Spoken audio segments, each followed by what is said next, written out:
अस्सलामुअलैकुम जी, मैं सना कहमान। नाज़रीन, आज खबर और तज्जिया की टीम ऐसे बच्चों में मौजूद है जहां उम्मीद के दिए रोशन किए जाते हैं। ये वो मासूम नन्हे बच्चे जिनको ज़िंदगी ने बहुत बड़ी आजमाइश से गुजारा है। इनके वालिदैन इनके साथ नहीं हैं, इस दुनिया में ही नहीं है, इनकी अपना घर, इनकी अपनी छत नहीं है, लेकिन ये बच्चे इस आगोश कॉम्प्लेक्स में एक दूसरे के साथ रह के ज़िंदगी गुजार के आपस में एक दूसरे के भाई हैं, एक दूसरे की बहनें हैं, ऐसे ज़िंदगी गुजारें।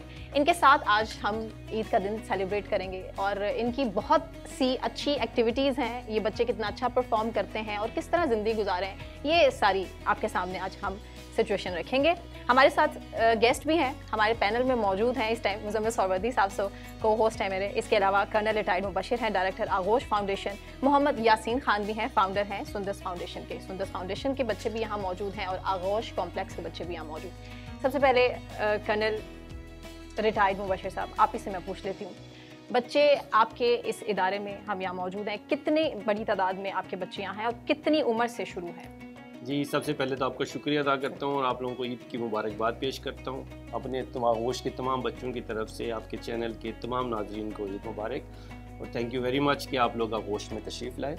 आगोश जी बेसिकली हमारा एक एजुकेशन बेस्ड ऑर्फनेज है और हमारे बच्चे यहाँ पे इस वक्त पूरे पाकिस्तान में अगर हम गिनें तो हमारे 5 कैंपसेस हैं, लेकिन लाहौर में 260 बॉयज़ एंड गर्ल्स इस वक्त इन कैंपस यहाँ पे मौजूद हैं। तो ओवरऑल तकरीबन कोई 1500 बच्चों की कफ़ालत जो है वो आगोश मिनहाज वेलफेयर फाउंडेशन का एक प्रोजेक्ट है और उसी के तहत ये आगोश जो है यतीम बच्चों का सहारा बना हुआ है। ठीक sir, thank you so much आज हमें ज्वाइन करने के लिए। और इन बच्चों के साथ बच्चे थैलेसीमिया के जो पेशेंट्स हैं, कितनी मुश्किल होती है समटाइम्स उनके लिए ब्लड अरेंज करना, क्योंकि समटाइम्स नहीं, in fact most of the times ये हो रहा होता है कि बहुत से बच्चों के लिए काफ़ी ही नहीं होता ब्लड और बहुत मुश्किल से आप लोगों को डोनेट के लिए कैंपेन्स भी करनी पड़ रही होती हैं, लोगों को कन्विंस करना पड़ रहा होता है कि यार आप खून का अतिया करें। इन बच्चों के लिए कितना ज़रूरी है? सबसे पहले तो आपको और आपके नाजरीन को ईद मुबारक और इन सब बच्चों को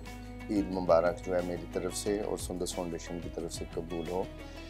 आपने पूछा कि इनके लिए ब्लड वगैरह जो है किस तरीके से अरेंज करते हैं, तो हम लोग जो हैं इनके लिए जो ब्लड है कॉलेजेस, यूनिवर्सिटीज़ और पब्लिक प्लेसेस पे ब्लड कैंप्स लगाते हैं, आगाही फैलाते हैं लोगों में और लोग जो है इनके लिए खून का अतिया देते हैं। जिस तरह आज ईद का दिन है, ईद पे भी जो है ईद से पहले जो है लोगों ने जो है वो खून के अतियात दिए हैं ब्लड डोनर्स ने, और 14 जून को जो है वो ब्लड डोनर डे भी है और मैं ब्लड डोनर्स की अज़मत को सलाम पेश करता हूँ कि वो थैलेसीमिया के मरीज़ बच्चों के लिए अच्छा, हम इन्हें थैलेसीमिया के मरीज़ बच्चे नहीं कहते, हम थैलेसीमिया के हीरो या थैलेसीमिया फाइटर्स कहते हैं। थैलेसीमिया फाइटर्स के लिए जो है वो खून के अतियात देते हैं और इनकी ज़िंदगी का चिराग जो है वो रोशन रहता है। जब इनको ब्लड ट्रांसफ्यूजन हो जाती है, ब्लड मिल जाता है, तो ये महसूस भी नहीं होते कि ये थैलेसीमिया फाइटर्स हैं और इनको जो है जैसे जैसे जो है वो ब्लड और ब्लड प्रोडक्ट जो है वो मिलती रहेंगी तो ये जो है अपनी ज़िंदगी जो है बेहतर तरीके से गुजारते हैं और उस अपनी बेहतर ज़िंदगी गुजारने के साथ अपनी तालीम मुकम्मल कर रहे हैं। बहुत सारे बच्चों ने जो है वो अपनी तालीम मुकम्मल कर ली है और माशरे को सर्व कर रहे हैं। यही बच्चे जो है वो अपना जहाज़ भी उड़ा रहे हैं, ये वकालत के शोबे से भी मुंसलिक हैं, ये डॉक्टर्स भी बन रहे हैं और लोगों को सर्व कर रहे हैं। और ये एक ज़ाहिर है वक्त का तो प्रोसेस नहीं है, हर महीने इनको खून की ज़रूरत होती है। जो थैलेसीमिया मेजर के फाइटर्स हैं उनको महीने में जो है वो 2 से 3 दफ़ा जो है वो ब्लड ट्रांसफ्यूजन होती है और जो थैलेसीमिया माइनर के उन्हें जो है 1 माह के बाद जो है ब्लड ट्रांसफ्यूजन होती है और ये अमल जो है वो सारी ज़िंदगी जो है इनके साथ जो है वो जारी चलता है जब तक। बिल्कुल।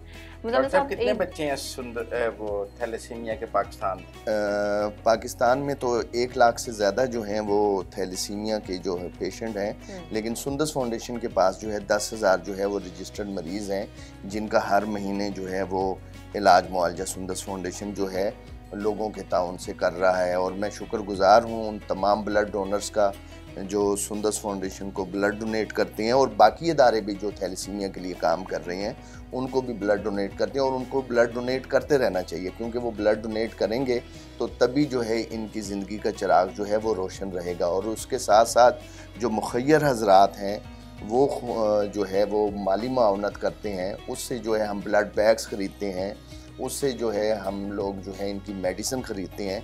जब इन बच्चों को वक्त पे जो है वो साफ़ और सेहतमंद खून मिलेगा और जो मेडिसिन वक्त पे मिलेगी, तो ये थैलेसीमिया के फ़ाइटर्स जो है ना पहचाने जाएंगे कि ये थैलेसीमिया के जो हैं वो फ़ाइटर्स हैं, बल्कि ये आम नॉर्मल ज़िंदगी गुजारते हैं और आम नॉर्मल लोगों से ज़्यादा जो है वो एक्टिव बच्चे हैं।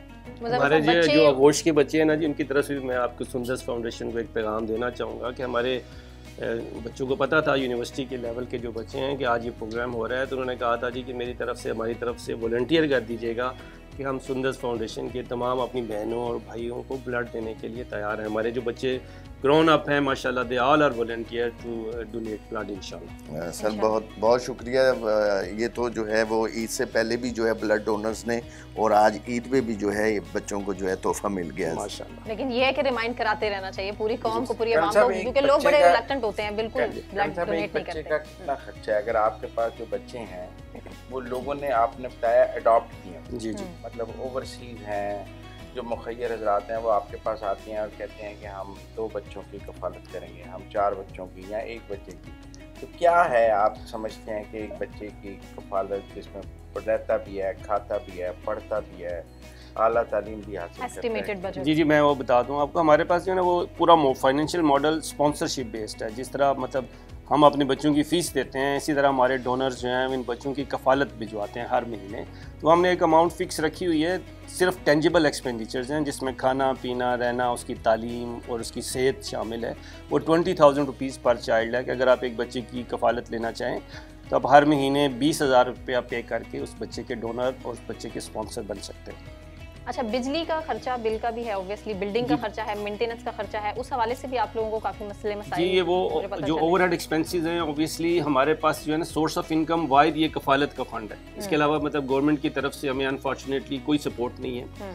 तो हमारी जो जितने भी ओवरहेड एक्सपेंसेस होते हैं वो हम इसी डोनेशन से और इसी कफालत से पूरे करने की कोशिश करते हैं।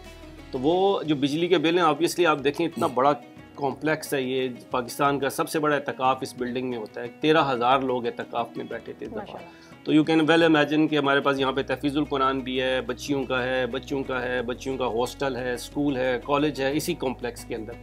तो बिल जो है वो बहुत हैवी तादाद में आते हैं।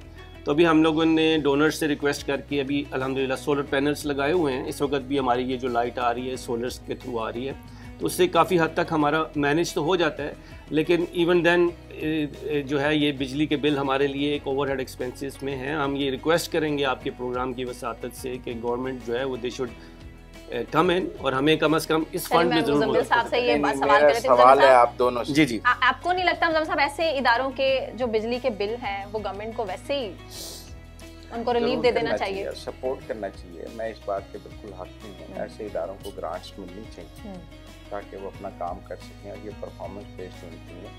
यासीन साहब, थैलेसीमिया फाइटर बच्चे की अब एवरेज एज क्या है?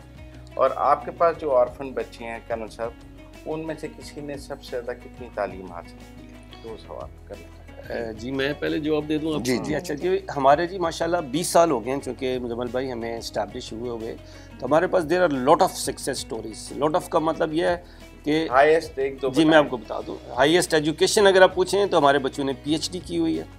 अगर अदरवाइज़ देखें तो हमारे 3 बच्चे इस वक्त पाकिस्तान आर्मी में कमीशन ऑफिसर्स हैं, कैप्टन हैं। इसके अलावा जो है देयर आर मैनी जिन्होंने अपना ग्रेजुएशन और MPhil कंप्लीट करके अभी माशाल्लाह हर पाकिस्तान का कोई महकमा के नाम लें, एजुकेशन हो, आर्मी हो, नेवी हो, एयरफोर्स हो, हर जगह पे एजुकेशन हो, हमारे बच्चे जो है वो सर्व कर रहे हैं। और कुछ बच्चे ऐसे भी हैं जो बड़े ही शानदार किस्म का बिज़नेस भी कर रहे हैं। एक एग्जांपल मैं आपको दे दूं कि लाहौर का जो सबसे बेस्ट टूर ऑपरेटर है ना, जो नदरन एरियाज़ में विज़िट करवाते हैं, ये जो टूर प्लान करते हैं, वो हमारे आगोश का बच्चा है, वकार नाम है उसका, और he is one of the leading tour operator in Lahore. माशाल्लाह। यासीन साहब अब अगला सवाल आपका ये जो कि मैक्सिमम थैलेसीमिया फाइटर्स की एज कम हो गया है, कितना होती है? शुक्र अल्हम्दुलिल्लाह, आज से 25-30 साल पहले जो थैलेसीमिया फाइटर्स थे इनकी उम्र 8 से 12 साल होती थी और ये बड़ी तकलीफ़ दह ज़िंदगी गुजारते थे। लेकिन सुंदस फाउंडेशन और सुंदस फाउंडेशन जैसे और इदारे जो काम कर रहे हैं और इनको बर वक़्त जो है वो सेहतमंद खून और मेडिसिन जो है वो प्रोवाइड कर रहे हैं लोगों के ताउन से, उस वजह से इनकी उम्रें अब जो है, हमारे पास जो थैलेसीमिया फाइटर्स की उम्र है वो तकरीबन 45 साल तक के भी पेशेंट हैं, 42 ईयर्स के भी हैं, 35 ईयर्स के, 25 ईयर्स के, इतनी जो है वो इतनी उम्रें, और ये अपनी तालीम मुकम्मल कर चुके हैं। हमारे पास भी जो थैलेसीमिया फ़ाइटर हैं वो PhD कर चुके हैं, वो मास्टर्स कर चुके हैं, वो MBA कर चुके हैं, वो अपनी वकालत की तालीम जो है वो मुकम्मल कर चुके हैं और जिस तरह पहले बताया ये माशरे को सर्व कर रहे हैं। और ये बच्चे जो है वो सुंदस फाउंडेशन के साथ जो है वॉलंटियर काम भी कर रहे हैं, ब्लड कैंप्स लगवाते हैं। ये जो लोग जो बच्चे जो है मुख्तलिफ इदारों में जॉब्स कर रहे हैं, अपने जो है वो फंड्स भी जो है वो सुंदस फाउंडेशन को देते हैं ताकि वो उनके दूसरे जो थैलेसीमिया फ़ाइटर्स जो अफोर्ड नहीं कर सकते उन तक वो पहुँचे। और शुक्र है अल्हम्दुलिल्लाह हमारे साथ जो है वो लोग भी जो है वो कोऑपरेट कर रहे हैं और ये मुखय्यर हजरात और ब्लड डोनर्स जो हैं वो हेल्प करते हैं, तो तभी ये निज़ाम जो है वो ये सिस्टम चलता है। यासीन साहब, सरकारी अस्पतालों में, क्योंकि मैंने खुद भी पर्सनली विजिट किया है, थैलेसीमिया के पेशेंट्स बहुत तादाद में वहाँ पे मौजूद होते हैं और उनके वालिदैन अक्सर मैंने नाउमीद ही देखे हैं कि हमें कुछ अरसे के बाद तो ज़ाहिर ब्लड नहीं मिलेगा क्योंकि हॉस्पिटल के पास भी सफिशेंट नहीं होता और लोग भी डोनेट नहीं करते और बदकिस्मती से उन बच्चों की ज़िंदगी हमें ख़त्म होती नज़र आती है। जी देखें, ये अलमिया है कि जो सरकारी हॉस्पिटल्स हैं या क्योंकि मेजॉरिटी पेशेंट्स तो वहीं जाते हैं, जो बाकी ऐसे इदारे जो अच्छी ट्रीटमेंट नहीं दे पाते उनका जो है वो बर्डन जो है वो सुंदस फाउंडेशन और सुंदस फाउंडेशन जैसे इदारों के पास आता है। तो हमारी इसलिए जो है वो पर चाइल्ड कॉस्ट क्या है?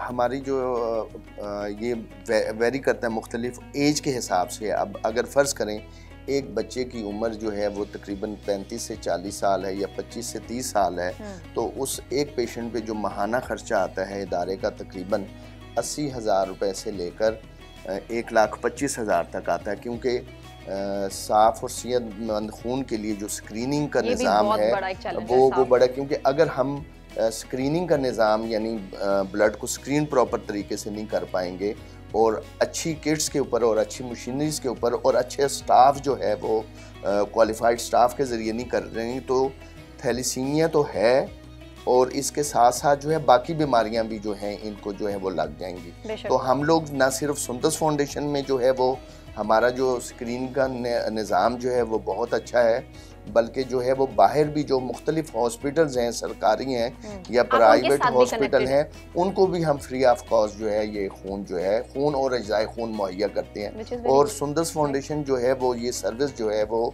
24 घंटे जो है वो देता है। और जिस तरह आज ईद का दिन है तो ईद के दिन भी जो है हमारे तमाम मराकज़ जो हैं वो खुले हुए हैं, जो अगर थैलेसीमिया के मरीज़ को भी ज़रूरत पड़ेगी या हीमोफीलिया के मरीज़ को या अस्पतालों में जो कोई एमरजेंसी की सूरत होगी तो हमारा स्टाफ जो है वो हर वक्त मौजूद रहता है। साहब, आपका क्राइटेरिया क्या है बच्चा लेने का? अगर एक ख़ानदान 4 बच्चे हैं, ऑर्फन हो गए हैं, यतीम हो गए हैं, चारों ले लेते हैं? नहीं, हमारे पास बेसिकली देखें जी, हम ये क्लेम करते हैं मुजम्मल भाई कि we if not the best we are one of the best orphanage in Pakistan. और इस वक्त पाकिस्तान में 4.6 मिलियन ऑर्फन बच्चे ऐसे हैं जिनको बराह रास्त मदद की ज़रूरत है। अगर उनको सपोर्ट ना किया गया तो ना तो वो अच्छी तालीम हासिल कर सकते हैं, ना अच्छी खुराक हासिल कर सकते हैं। तो इसलिए हम थोड़े से सिलेक्टिव होते हैं। अपनी एज ग्रुप हमने रखा हुआ है 3 साल से 11 साल। और दूसरी बड़ी जो है जी कि हम एक फैमिली का एक बच्चा लेते हैं ताकि ज़्यादा से ज़्यादा लोग इससे फ़ायदा उठा सकें। अभी हमारे पीछे बच्चे बैठे हैं, देखें यूनिवर्सिटी लेवल के, वो भी एक बच्चा है, वो बड़ा होके अच्छी तालीम हासिल करके अच्छी जॉब पे है, अपना सहारा बन सकता है अपनी। अगर एक घर का बच्चा तो आपने संभाल लिया जी, बाकी रुल गए? नहीं, ऐसे नहीं होता। उसके लिए भी हमारे पास एक मिनहाज वेलफेयर फाउंडेशन का एक दूसरा प्लेटफॉर्म है। पूरे पाकिस्तान के अंदर हमारे मिनहाज के कोई ओवर 600 स्कूल्स हैं, जहाँ पे आजकल के दौर में भी आप हैरान होंगे कि एक फ़ीस जो है वो मंथली हम 50 रुपये फ़ीस लेते हैं एक बच्चे से। सो दैट उसको ये ना हो जी कि मैं फ़ीस नहीं दे रहा, अदरवाइज़ तो 50 रुपये की कोई वैल्यू नहीं है। तो 600 स्कूल जो है उसमें हम जो हमारे पूरे पाकिस्तान में फैले हुए हैं, तो वो बच्चा जो अब एक बच्चा हमने रख लिया, जो बाकी बच्चे हैं उनकी तालीम का बंदोबस्त भी किया जाता है, उनकी फैमिली को सपोर्ट किया जाता है, मतलब इस तरह नहीं किया जाता, छोड़ा नहीं जाता किसी को। और एडॉप्शन का भी ज़ाहिर है यहाँ पे आप लोगों के पास काफ़ी सारे केसेस हैं जो बच्चे अडॉप्ट कर लेते हैं, वो यहीं पे खर्चा भेजते हैं और बच्चे यहीं पे रहते हैं, यहीं पे पढ़ते हैं। जी, डोनर्स हमारे जो होते हैं वो अडॉप्ट करते हैं इन बच्चों को। एक मैं थोड़ी मैं एक आपके वसातत से मैं एक कन्वे भी करना चाहता हूँ, पैगाम भी सारे, क्योंकि मुझे जो है बेशुमार कॉल्स आती हैं अडॉप्शन के हवाले से, हमें बच्चा दे दें। जी, वो हमें ये कॉल्स आती हैं जी कि हमें बच्चा दे दें जी, हमें तो हमारा आगोश जो है वो हम बच्चों को लेते हैं, खुद अडॉप्ट करते हैं एज एन इंस्टीट्यूट, आगे किसी को नहीं देते। तो बराए मेहरबानी जो है वो इस तरह की कॉल से अवॉइड करें। क्योंकि दारुल शफकत में भी मुजम्मिल साहब वहाँ पे बच्चों को स्पेशली लोग आके कि हमें सिर्फ बच्चा चाहिए, और वहाँ से मुझे उनके डायरेक्टर ने ये बात बताई कि बच्चों को वो अडॉप्ट करने के बाद उनके साथ बहुत बुरा सलूक करते हैं, घर में काम पे लगा देते हैं, वो किसी और मकसद के लिए लेके जाते हैं, और ये एक बहुत बड़ा एक चेक एंड बैलेंस है कि इसका लेकिन पता जो बेऔलाद कपल्स हैं उनको बच्चे अडॉप्ट कराने का एक पंजाब गवर्नमेंट का सिलसिला मौजूद है, वो चाइल्ड प्रोटेक्शन ब्यूरो से वो देखते हैं, वो चेक एंड बैलेंस रखते हैं, पूरा असेस करके फिर वो उनकी रेगुलर मॉनिटरिंग भी होती है, वो भी एक है अपनी जगह मौजूद है। लेकिन मैं ये समझता हूँ कि हमें बच्चों पे खसूसी तवज्जो देनी चाहिए। बच्चा थैलेसीमिया का हो, ऑर्फन हो, उसको एक अच्छी और खुशगवार ज़िंदगी देना माशरे का फ़र्ज़ है, उसको एक हेल्दी ज़िंदगी देना माशरे का फ़र्ज़ है, और उसको हेल्दी ज़िंदगी देना हुकूमत का भी फ़र्ज़ है। और अच्छा और सेहतमंद माशरा वही है जो हैव नॉट से दूसरी तरफ ख्याल रखे, जहाँ चैरिटी, और हमारे तो वैसे इस्लाम में भी आपको पता है ज़कात का एक बाकायदा 2.5% का सिस्टम मौजूद है और सब है।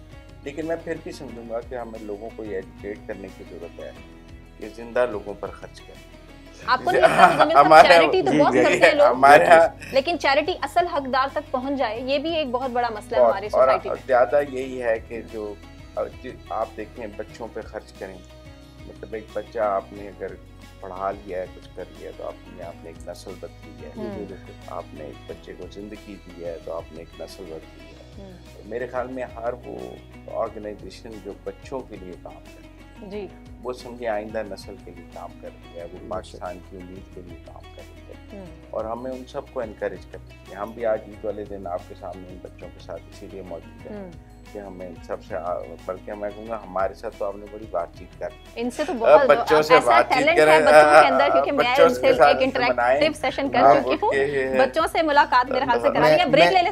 मैं सिर्फ यहाँ पे एक बात ये कहना चाहूँगा कि जिस तरह अभी मुजम्मिल साहब ने कहा लोगों को चाहिए, मैं यहाँ पे ये कहता हूँ कि जिस तरह आगोश है, जिस तरह सुंदस फाउंडेशन है या बाकी इदारे हैं, लोगों को चाहिए कि जब वो अपनी ज़कात देते हैं, खैरात देते हैं और अतियात देते हैं, तो उन्हें चाहिए कि ऐसे इदारों को दें, क्योंकि रमज़ान और शबान में जब जो है वो ज़कात और खैरात का सिलसिला शुरू होता है, तो ऐसे इदारे और ऐसे लोग आ जाते हैं कि जिनका कोई वजूद नहीं होता, तो उस वजह से जो है वो नुकसान जो है वो आगोश का होता है और सुंदस फाउंडेशन का होता है और ऐसे इदारों का होता है। सारिम बरनी ट्रस्ट भी था, लोग आंखें बंद करके ट्रस्ट करके उसको ना सिर्फ अपना फंड्स देते थे, बल्कि वहाँ पे इतनी ज़्यादा तादाद में चैरिटी इकट्ठी, और आपके सामने सिचुएशन है कि अब हुकूमत को किस तरह से उनके अगेंस्ट एक्शन लेना पड़ा, क्योंकि अमेरिका की गवर्नमेंट ने वहाँ से एतराज़ात उठाए, तो पाकिस्तान में इसका चेक एंड बैलेंस भी तो कितना मुश्किल है ना। कमीशन भी बनना चाहिए, बहुत ज़रूरी है, जो देखे कि जिनको जो चैरिटी इकट्ठी हुई है उन्होंने ठीक खर्ची है या नहीं खर्ची। मतलब चैरिटी कमीशन मौजूद है और उसके बहुत सख्त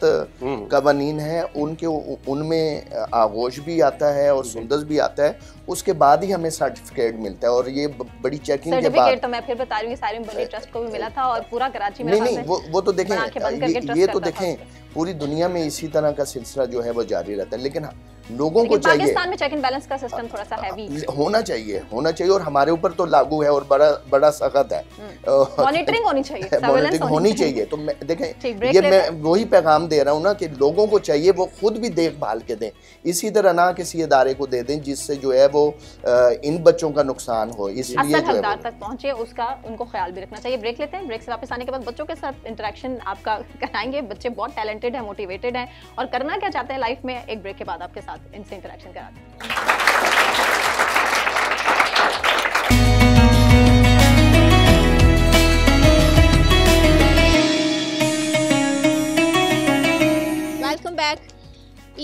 आज दिन बच्चों के साथ सेलिब्रेट कर रहे हैं। आगोश कॉम्प्लेक्स में एक से बढ़ के एक टैलेंट हमारे साथ मौजूद है। छोटे बच्चे ये देखें, छोटे से बच्चे हैं, इन्होंने पोएम भी सुनानी है। पोएम से भी हम करेंगे, आपको सुनाएंगे, लेकिन सबसे पहले हमारे साथ एक बहुत बड़ा टैलेंट मौजूद है। उनसे पूछते हैं कि किसकी सबसे अच्छी मिमिक्री करते हैं। ये मिमिक्री करते हैं बड़े बेहतरीन अंदाज में, ऐसा कि अब आप सिर्फ आंखें बंद करके सिर्फ आपने आवाज़ सुननी और आपको अंदाज़ा नहीं होगा कि आपको लगेगा कि आप एग्जैक्टली उस बंदे के सामने करें।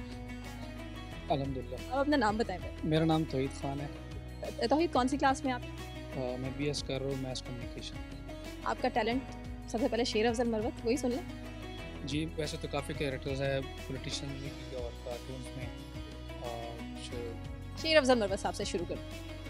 शेर अफजल मरवत का जो पहला डायलॉग वायरल हुआ था कि ये जो पुलिस वाले हैं, इनके डब्बों में कुछ अकल होती तो ये मुझे गिरफ्तार कर लेते। हर नाके पर इन्होंने पुलिस की बारी नफरी बिठाई थी, तो सर कन्वेंशन में मैंने ऐलान किया कि मैं इस रास्ते से जाऊंगा, तो सारे जनाब उस रास्ते भी चले गए और मैं चला गया किसी और रास्ते से। तो ये इनकी अकल है।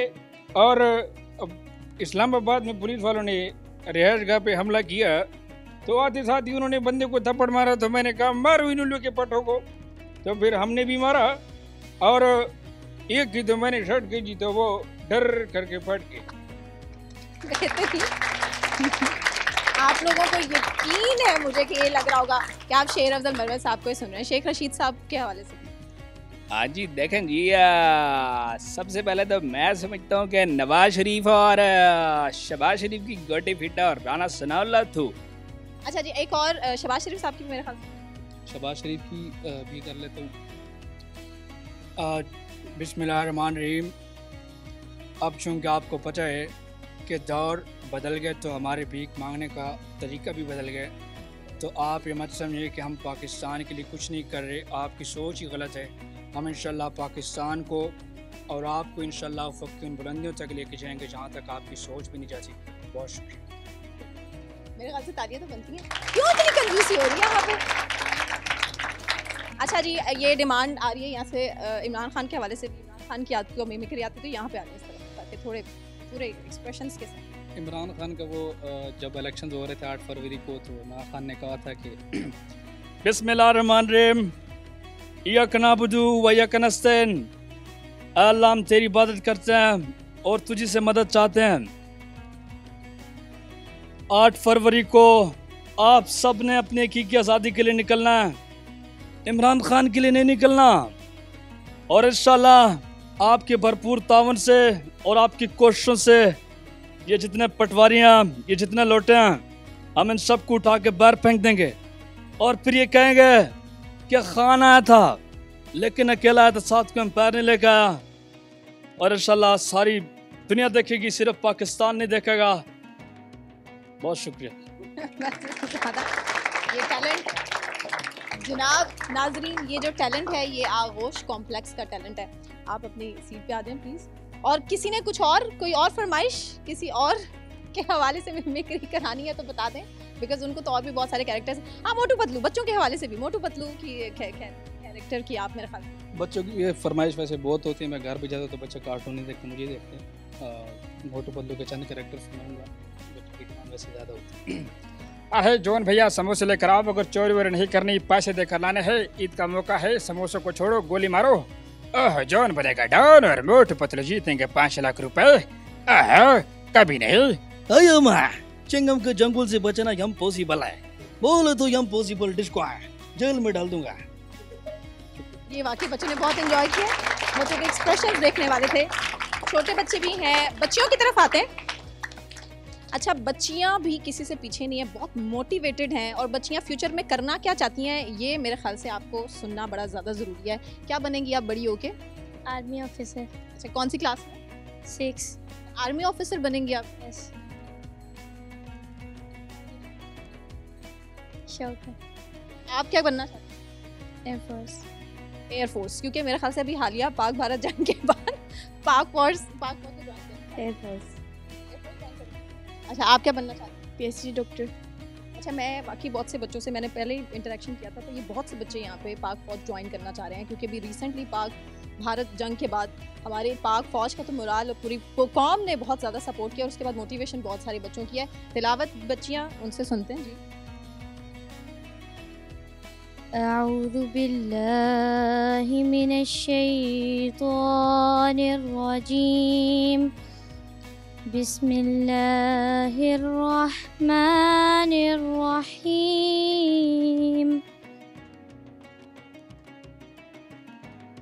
इन्ना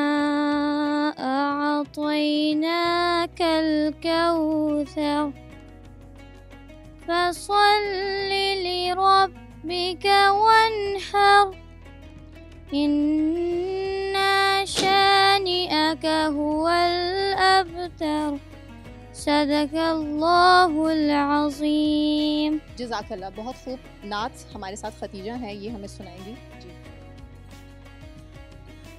सबसे ओला ओला हमारा नबी, सबसे बाला ओला हमारा नबी, अपने मौला का प्यारा हमारा नबी, अपने मौला का प्यारा हमारा नबी, दोनों आलम का दूल्हा हमारा नबी, दोनों आलम का दूल्हा हमारा नबी, सबसे ओला ओला हमारा नबी, सबसे बाला ओला हमारा नबी। कौन देता है देने को मुँह चाहिए, कौन देता है देने को मुँह चाहिए, देने वाला है सच्चा हमारा नबी, देने वाला है सच्चा हमारा नबी, सबसे ओला ओला हमारा नबी, सबसे बाला ओला हमारा नबी। अच्छा जी, बच्चों से बात करते हैं आगोश के हवाले से। आगोश कॉम्प्लेक्स में यहाँ कोई 7 साल से है, कोई पिछले 4 साल से है। 3 साल की उम्र से बच्चों की यहाँ पर बच्चे आना शुरू हो जाते हैं। बहुत से बच्चे जिनकी मुख्तलिफ उम्रें हैं, उनसे पूछते हैं कि वो जब यहाँ पे टाइम गुजार रहे हैं तो उन्हें कितनी मुश्किलात का सामना है या वो कितना यहाँ पे सेटिस्फाई हैं। सामने को खड़े हो जाएं। क्या नाम है आपका? साइम। कितने साल से हो यहाँ? 2 साल। 2 साल से। आपके घर में कौन कौन है? माँ, भाई और बहन। यहाँ पे आप सही से खुश रह रहे हो अपने सारे फ्रेंड? जी। क्या कहना चाहोगे? आगोश कॉम्प्लेक्स में सही से रात को नींद आती है, खाना ठीक मिलता है, कोई प्रॉब्लम? नहीं, यहाँ पे खाना भी ठीक मिलता है, ये प्यार भी बहुत करते हैं, हर फरमाइश पूरी करते हैं। सुबह ग्राउंड लेके जाते हैं, वहाँ पे खिलाते हैं, फजर की नमाज के लिए बिठाते हैं, कुरान पढ़ते हैं, फिर कार्ड साहब के पास, फिर वापस आते हैं, ये फिर खाना देते हैं, फिर हमें यूनिफॉर्म पहन के जाना होता है स्कूल में मज़ा करते हैं, फिर वापस आते हैं, फिर यहाँ पे फिर मैच होता है हमारा, फिर नमाज़ पढ़ने जाते हैं, फिर हम ट्यूशन चले जाते हैं, ट्यूशन के बाद फिर वापस आते हैं, फिर हम खेलते रहते हैं। फरमाइशें दूसरे बच्चों की भी पूरी होती हैं? क्या फरमाइश करते हैं आप? जो भी फरमाइश करते हैं वो पूरी होती है। क्या हम सुनना चाहते हैं? कुछ खाना हो वो भी पूरा कर देते हैं, बाकी कोई चीज़ चाहिए स्टेशनरी वगैरह वो सारी सेम रूटीन है। आप कौन सी क्लास? 7। घर को कौन मिस करता है सबसे ज़्यादा आप में से? आप मिस करते हैं? क्या नाम है आप? अब्दुल्ला। आप खड़े हो जाएं। अच्छा, कौन सी क्लास? 6। घर मिस करते हैं, ये तंग करते हैं आपको सारे? माँ की याद। मम्मा का कितने अरसे के बाद मिलने आती हैं आप? महीने में 1 दफ़ा, कभी 2 हफ्ते। फिर दिल करता होगा कि मैं अपने अम्मा के साथ ही चला जाऊं।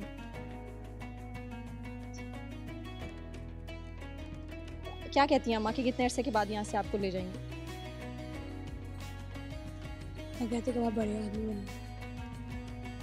ये चैलेंजेस हैं, ये कोई भी महसूस कर सकता है, वो जो अपने घर में बैठा है, जिसके अपने वालिदैन हैं, वो उसके अपने घर वालों के साथ, अपने बहन भाई के साथ ज़िंदगी गुजारा है। जैसे किसी किस्म का कोई मसला नहीं है, वो बेहतर अंदाज से ये तकलीफ़ को महसूस कर सकता है कि जो बच्चा यहाँ पे इस टाइम मौजूद है। और भी छोटे बच्चे हैं, उनसे मैं आपकी बात कराती हूँ कि क्या एज है आपकी? 10 साल के हो आप। क्या नाम है?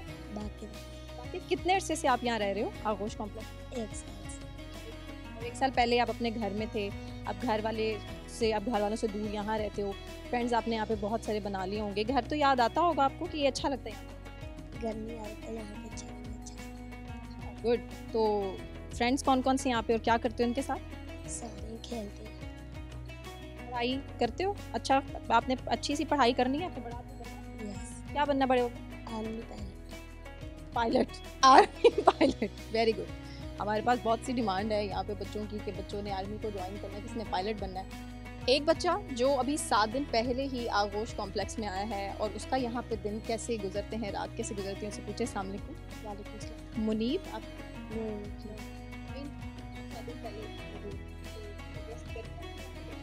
एडजस्ट कर लिया। फीलिंग क्या थी यहाँ पे रहने के बाद? घर वालों की याद आती होगी, मिस करते होगे? स्टार्ट में जैसे 2-3 दिन पहले तो होता था, अब काफ़ी ठीक हो गया, कभी कभी मामा कितने दिन पहले मिलने के लिए आई थी? तो माँ 1 वीक तो छोड़ गई थी। क्या बता रही हैं कि आपने यहाँ पे पढ़ना है और अपने बड़ा आदमी बनना है, फिर उसके बाद आप उनको ज़ाहिर है अपनी मम्मा को भी, अपने घर में भी सबको सपोर्ट कर सकते हो ना? इसी वजह से भेजा स्टडी करने। आप उनके साथ सेलिब्रेट करोगे, लेकिन हर साल आप अपने घर में होते थे, लेकिन इस साल आप इस आगोश कॉम्प्लेक्स में। एक बच्चा यहाँ पे काफ़ी साल से है, उससे भी पूछते हैं। क्या नाम है आपका? इब्राहिम। बहुत अच्छा, बचपन से हूँ। कितने साल के थे जब यहाँ पे आए थे? 3-4 साल का। यहाँ पे टीचर्स और ये सब तो आपकी पूरी फैमिली बन गई। क्या कहना चाहोगे जो सुनने वाले हैं, उनको क्या बताना चाहोगे? कैसा यहाँ पे टाइम गुजरता है? मतलब कुछ करना चाहते हो लाइफ में, बाहर जाना चाहते हो? इस बिल्डिंग में रहते हुए अक्सर होता होगा कि मैं ये फ़लाँ जगह नहीं जा सकता, मर्ज़ी से फ़लाँ जगह नहीं जा सकता। कभी कभार हो जाता है, वरना यहाँ पे इतवार को हर रोज़ बाहर जाने के लिए 1-2 घंटे के लिए पास मिलता है। बच्चे बाहर जाते हैं, जो कोई चीज़ लेनी होती है वो ले आते हैं। बिल्कुल ठीक। और भी बहुत से बच्चे हैं यहाँ पे और टैलेंटेड माशाल्लाह बच्चे हैं। ब्रेक के बाद उनसे आपका इंटरेक्शन कराएंगे, हमारे साथ रहिए।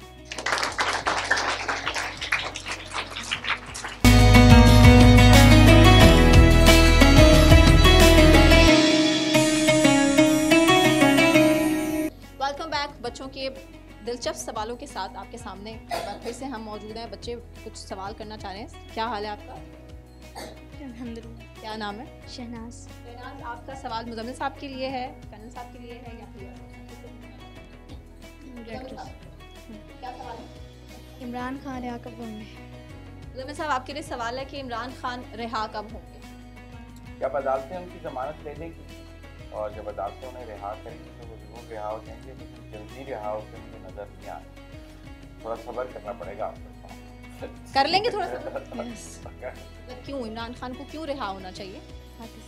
पाकिस्तान के लिए, पाकिस्तान के बेहतरी के लिए। बिल्कुल ठीक हो गया। चले जी, एक और बच्ची का सवाल आपको ले जाएं। क्या नाम है आपका? मरियम रियाज। मरियम, आप किससे सवाल करना चाह रही हैं? सर डायरेक्टर से। डायरेक्टर साहब से। कि इंडिया ने पाकिस्तान का पानी क्यों बंद किया था? डायरेक्टर साहब, मुश्किल सवाल ही है, लेकिन जवाब आपको देना पड़ेगा। बेटा, इंडिया की जरूरत नहीं है पाकिस्तान का पानी बंद कर सके। पानी कोई किसी का बंद नहीं कर सकता। और हमारी फ़ौज, अल्हम्दुलिल्लाह, हमारे इदारे जो हैं उनमें इतनी ताकत है कि अगर किसी ने जरूरत की ये पानी बंद करने का तो हम उसका मुंह तोड़ जवाब दे सकते हैं।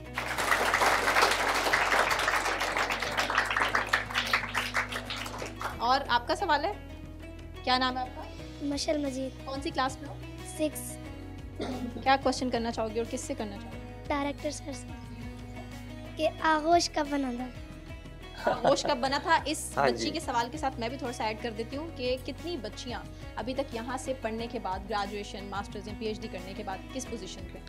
जी, आगोश हमारा 2005 में जब शुमाली इलाका जात में ज़लज़ला आया था कश्मीर में, कोई ओवर 80,000 कैजुअलिटीज़ हुई थी, तो उस वक़्त जो है वो प्रोफेसर डॉक्टर मोहम्मद ताहिर कादरी साहब ने जो उस वक़्त के जो वहाँ पे बच्चे यतीम हो गए थे उनको फौरी तौर पे रिहैबिलिटेट करने के लिए आगोश को ओपन किया था। उससे पहले ये बिल्डिंग बन चुकी थी, लेकिन 2005 से ये ऑपरेशन जो है हमारा स्टार्ट हुआ और पहले जो ज़लज़ले के इफेक्टिव यतीम बच्चे थे उनके लिए हमने ओपन किया था।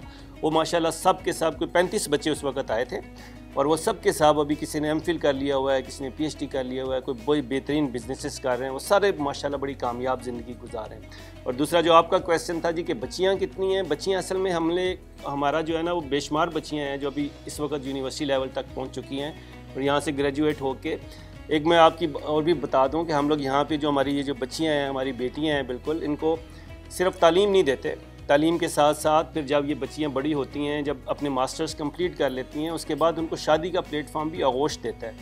उनकी बारात को यहाँ पे रिसीव किया जाता है, बच्ची को जहेज़ दिया जाता है और अपनी बेटियों की तरह यहाँ से रुखसत किया जाता है एक होलिस्टिक अप्रोच के साथ। तो अभी तक हम लोग कोई तकरीबन 37 शादियाँ भी इस तरह की अरेंज कर चुके हैं और जो बच्चियाँ हैं हमारी तकरीबन मेरे ख्याल में कोई 35 बच्चियाँ हैं जो यहाँ से ग्रेजुएट होके किसी ने अभी एमफिल कर लिया हुआ है, मिनिमम इज़ BS। किसी ने एक अपना करियर बनाया हो, कोई जॉब कर रही हो, बेशुमार बच्चियाँ हैं जो अच्छी जॉब भी करें। और ये मैं ये भी बता दूं कि आगोश जो है इन बच्चों को जॉब पे प्लेस करने की ज़िम्मेदारी भी हम लेते हैं, बीइंग पेरेंट्स। बच्चों को भी बच्चियों को भी अगर वो जॉब करना चाहती हैं तो, और अगर जॉब नहीं करना चाहती हैं ऑब्वियसली फिर उनकी शादी का अरेंजमेंट करते हैं और रिश्ते की सिलेक्शन में हमारी इनपुट होती है, इनके अपने गार्डियंस की भी इनपुट होती है, क्योंकि कोई ऑब्वियसली देखें ना कोई ज़ात पात का निज़ाम होता है, कोई अपनी फैमिली से बाहर शादी नहीं करना चाहता, तो वो सारी चीज़ें देख कर ही हम इन बच्चियों की शादी अरेंज करते हैं। क्योंकि ये भी एक बहुत बड़ा चैलेंज है कि बच्चों को इंडिपेंडेंट बनाना, उनके पाँव पे खड़ा करना। आप में से और आपका सवाल है? क्या नाम है आपका? सर से मेरा यह सवाल है कि जब हमारे डोनर्स आपको टाइम पे रिस्पॉन्स नहीं करते या टाइम पे जवाब नहीं देते तो उस वक्त आप लोगों की सिचुएशन क्या होती है? परेशान होते हैं या थैलेसीमिया के लिए? नहीं, स्पॉन्सरशिप। जी, थैंक यू बेटा, बड़ा अच्छा सवाल किया मेरी बेटी ने। ये बेटी हमारी गिलगित बल्तिस्तान से हैं। अच्छा, इनका जो क्वेश्चन है, देखें हमारे पास सारा निज़ाम चूँकि स्पॉन्सरशिप बेस्ड है, डोनेशन बेस्ड है, हर बच्चे का एक ना एक डोनर है, तो ये एक नेचुरल सी बात है जो बच्ची ने क्वेश्चन रेज़ किया कि बिज़नेस सारे का किसी ठीक नहीं होता, कभी अप्स एंड डाउन होते हैं, तो हमारे डोनर्स बीच में से स्किप भी हो जाते हैं बाज़ औक़ात। लेकिन कभी ऐसा नहीं हुआ कि हमने जिस बच्चे का या बच्ची का डोनर स्किप हो गया है उसको यहाँ से निकाला हो, ऐसा कभी नहीं होता। क्योंकि देखिए हमारे पास 260 बच्चे हैं यहाँ पे, अगर हमारे पास 5 बच्चों के डोनर स्किप भी हो गए हैं तो जहाँ पे 255 बच्चे पढ़ रहे हैं वहाँ पे 5 बच्चों को पढ़ाने में हमें कोई इशू नहीं है। हमारे मिनहाजुल कुरान का सबसे बड़ा हमें फ़ायदा ये है कि हमारे पास अपना स्कूल है, अपना कॉलेज है, अपनी यूनिवर्सिटी है, तो इसलिए हमें उस तरफ से भी कोई प्रॉब्लम नहीं होती। और यहाँ पे भी हम उस वक्त तक उस बच्चे को कभी नहीं निकाला यहाँ से हमने जिसका डोनर स्किप कर जाए। हम फिर क्या करते हैं कि एक नया डोनर ढूंढना शुरू करते हैं। वो 2 महीने में मिले, 3 महीने में मिले, 4 महीने में मिले, वो जब भी मिले, लेकिन अल्लाह का शुक्र है कि कभी ऐसा नहीं हुआ। अब मैं आपकी प्रोग्राम की वसातत से कहता हूँ कि हम डोनर ढूंढने निकलें और हमें 2 हफ्ते के अंदर अंदर डोनर ना मिले। हमें डोनर ज़रूर मिल जाता है कोई ना कोई जो उन बच्चों को कफ़ालत का ज़िम्मा उठा लेता है। बिल्कुल ठीक। और लेकिन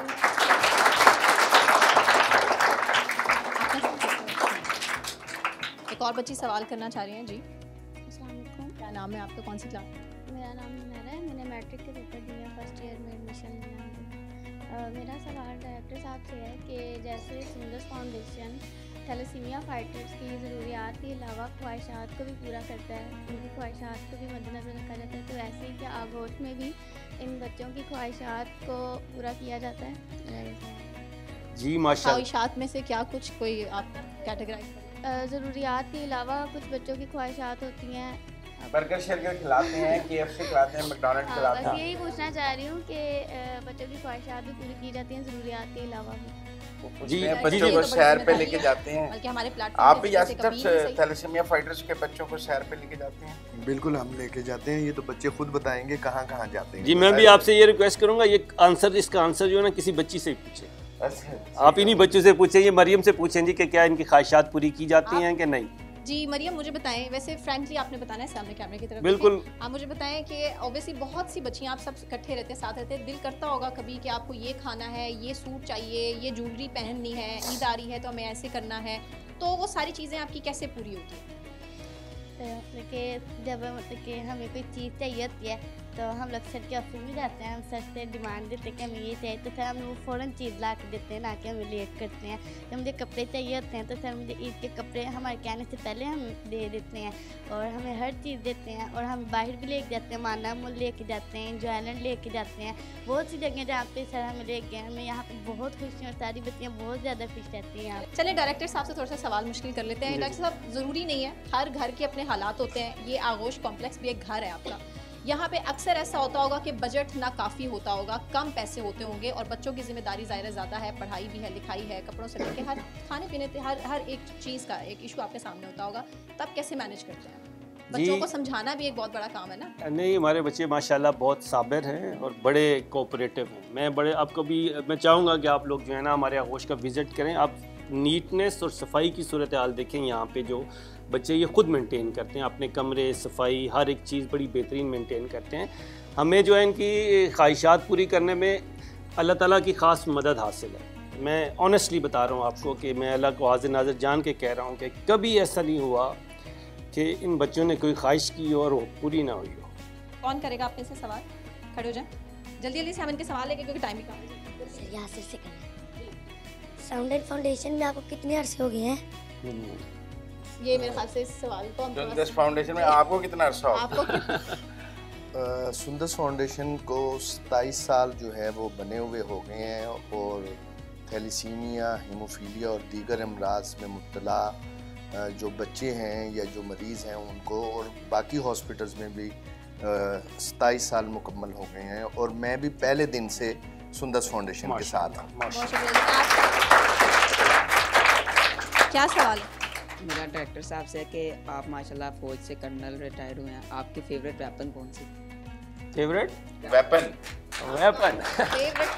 जब मैं बेटा आपको बताऊं, हमारी आर्मी के अंदर जो है ना कहा जाता है कि जो वेपन होता है ना वो एक सोल्जर का जेवर होता है, ठीक है। तो हर हमारे असल में आर्मी में जो है रैंक्स डिफरेंट होते हैं, जो सोल्जर्स होते हैं, फिर जेसीएस होते हैं, फिर ऑफिसर्स होते हैं, हर एक के पास वेपन डिफरेंट होता है। क्योंकि जो कर्नल है, कर्नल ने कोई आगे बहाज़ जंग पे जाके अब लड़ाई ज़रूर लड़ते हैं, लेकिन उसके पास उसने बेसिकली प्लानिंग करनी होती है ना। जो ऑफिसर्स के पास वेपन है, मेरा अगर आप देखें तो मेरा फेवरेट वेपन जो है वो LMG है, लाइट मशीन गन। तो मैं अपने ज़माने में जब मैं फ़ौज के अंदर था तो मैं पूरी पाकिस्तान आर्मी का बेस्ट फायर भी डिक्लेयर हुआ था इसी वेपन का, LMG। ये बच्चे कुछ सवाल करना चाह रहे हैं, क्या सवाल करेंगे? नाम क्या? मेरा नाम अहमद रज़ा है।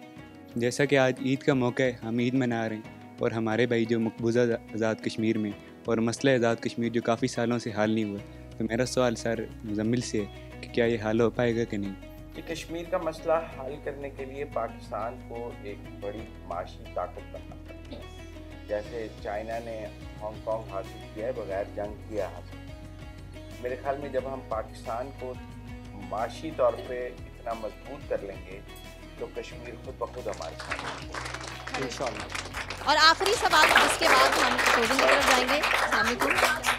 अस्सलाम, मेरा नाम मोहम्मद मुजम्मिल है और मेरा सवाल है यासीन खान साहब से कि मुल्क की हालात को मद्देनज़र रखते हुए आप सुंदस फाउंडेशन के मुस्तकबिल के लिए क्या ख्वाब देखते हैं? मेरा ख्वाब और सुंदस फाउंडेशन का ख्वाब है थैलीसीमिया से फ्री पाकिस्तान, और इंशाअल्लाह ताला एक दिन आएगा जब आगाही के ज़रिए से और जो कानून साजी हो चुकी है उसके अमल दरामद से, और लोग ख़ुद जो है वो शादी से पहले जो है वो थैलीसीमिया का टेस्ट करवाएंगे, तो उससे जो है इंशाअल्लाह ताला एक दिन सुंदस फाउंडेशन का ख्वाब जो है थैलीसीमिया से फ्री पाकिस्तान वो मुकम्मल हो जाएगा इंशाअल्लाह। बहुत शुक्रिया यासीन साहब आपका भी, डायरेक्टर साहब मुजम्मिल साहब आपका भी बहुत शुक्रिया। इसी के साथ नाजरीन, मुझे सना के अवान को इजाज़त दीजिए। अपना बहुत ख्याल रखिए।